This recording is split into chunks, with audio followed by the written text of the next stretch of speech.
coming out of high school, I had 235 basketball scholarships. That's from junior college, NAIA schools, as well as Division One, in the major schools. Okay. So after all of those choices, how did you wind up at Niagara? Well, you know, my high school coach was very instrumental, Jack Cronin, who has since passed on, but he was very instrumental in my career. And he actually chose Niagara for me out of all the schools. He attended Niagara for a year. And as he explained it to me, if you want to be successful, you've got to be noticed.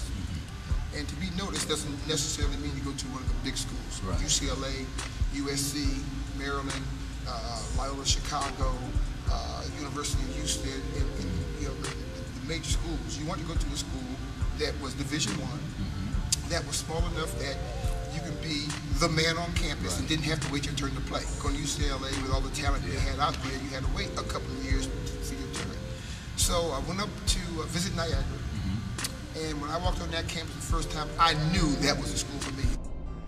2004, 5 of my daughters got together with their grandmother and devised this scheme to accuse me of sexually touching them. And what I was accused of touching was their breast at the age of 6 years old. I had been having trouble with these particular girls. Not wanting to go to school, dancing in the club naked, stealing, being arrested.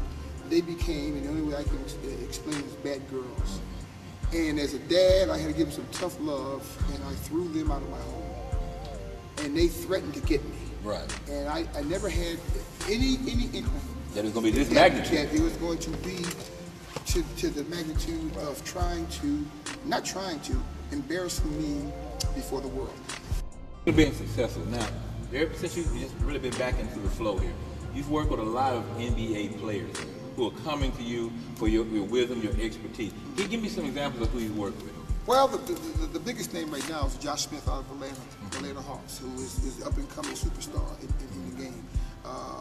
One of the most tragic situations that I've been involved with, working with Eddie Griffin, who, of course, died last year from a tragic car accident, who was just getting his life in order.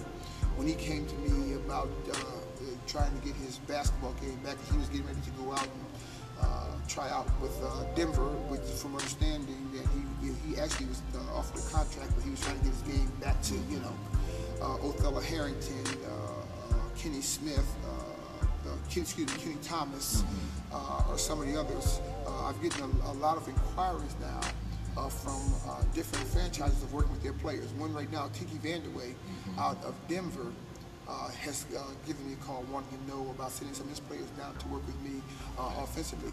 Would you go back to the Rockets now based on what you're doing now, or do you enjoy what you're doing now? Well, you know, it's funny.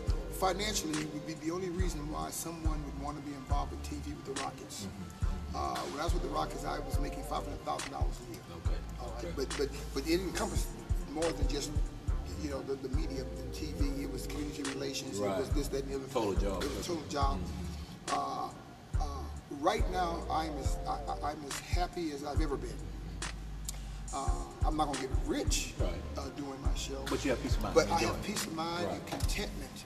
They are allowing me to be me. When I was at the Rockets broadcast, I had to be concerned with the egos of the players, the coach, the franchise is still trying to sell tickets. We had the sponsors I had to be very careful of. So I had to walk a chalk line. I had to be very careful of what I said, how I said it, when I said it. Now, so this is Calvin Murphy. Now there's no sacred cow. I can be me.